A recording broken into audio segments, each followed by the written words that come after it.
Mlango uliofunguliwa usiku. Usiku ulikuwa mzito kuliko kawaida. Si ule wa kawaida wa giza la kukosa umeme, hapana. Huu ulikuwa usiku uliobeba kimya cha kutisha. Kimya kinachofanya hata pumzi yako usikie kama kelele. Na hapo ndipo kila kitu kilianza. Lakini kabla hatujaendelea, kama unatazama au kusikiliza simulizi hii, hakikisha unabaki hadi mwisho. Kwa sababu kile kitakachotokea baadaye kwenye hadithi hii si cha kawaida. Wengi waliwahi kusikia kuhusu shule hii, lakini hakuna aliyewahi kusimulia kilichotokea ndani yake hadi mwisho. Na leo utasikia ukweli wote. Kwa hiyo tulia, zima taa na sikiliza kwa makini, kwa sababu kuna hadithi ambazo hazipaswi kusimuliwa usiku, na hii ni moja yao. Subscribe, like, share na comment, kisha bonyeza alama ya kengele ili uwe wa kwanza kila tunapopost. Miaka mingi iliyopita, kulikuwa na shule moja ya bweni iliyojulikana sana nje kidogo ya mji mdogo uliokuwa umezungukwa na misitu mirefu. Iliitwa Shule ya Sekondari Mlimani. Kwa nje, shule hii ilikuwa ya kawaida kabisa. Majengo ya zamani ya matofali mekundu, uwanja mkubwa wa michezo na mabweni marefu yaliyonyamaza usiku kama makaburi. Lakini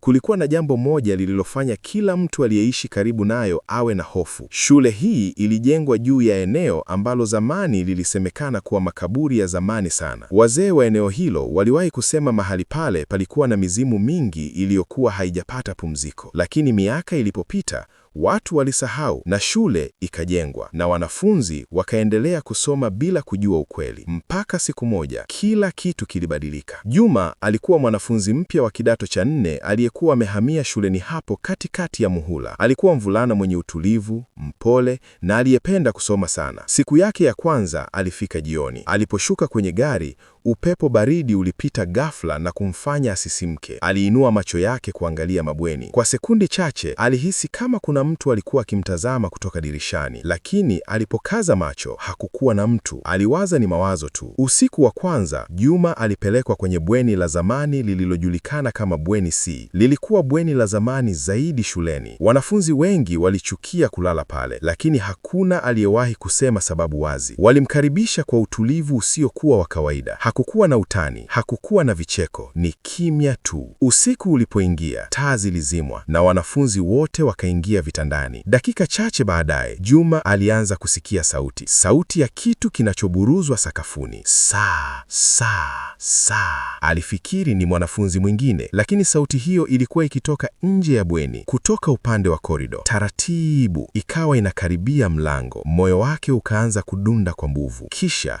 gong, gong, gong. Mlango wa bweni ukagongwa mara 3 kwa nguvu, lakini hakuna aliyesogea, hakuna aliyesema kitu. Wanafunzi wote walikuwa kimya kana kwamba hawakusikia. Juma alishindwa kuvumilia, akauliza kwa sauti ndogo, "Hamfungui mlango?" Hakuna aliyemjibu. Mwanafunzi mmoja tu aligeuka polepole na kumtazama.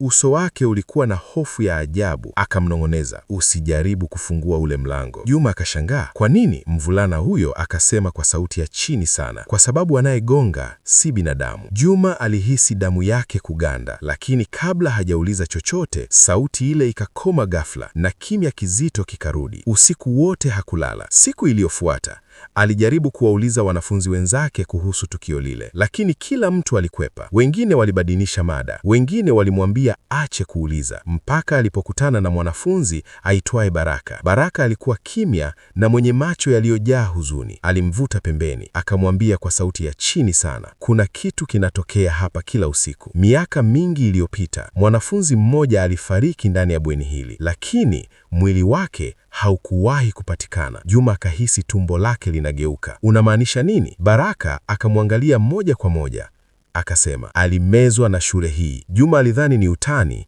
lakini macho ya Baraka hayakuwa ya utani, yalikuwa na hofu ya kweli. Usiku uliofuata, saa ile ile, sauti ile ile ilirudi. Saa, saa. Ikaburuzwa sakafuni, ikaenda kwenye mlango, kisha gong, gong, gong. Lakini safari hii Juma alifanya kitu ambacho hakupaswa kufanya. Polepole aliondoka kitandani, akakaribia mlango. Wanafunzi wengine wakaanza kunong'oneza kwa hofu, usifungue! Lakini tayari alikuwa ameweka mkono kwenye kitasa. Alipofungua mlango kidogo, baridi kali ilimkumba usoni na aliona kitu ambacho hakikuonekana kuwa binadamu. Kilikuwa kimesimama gizani, kikiwa na nywele ndefu zikifunika uso wake. Polepole kile kitu kilinyenyua kichwa chake, na hapo Juma aliona macho mawili mekundu yakimwangalia moja kwa moja, na ghafla taa zote za bweni zikazimaka. Kila kitu kikawa giza na kelele ya kutisha ikasikika, sauti ya kicheko kisicho cha binadamu. Na hapo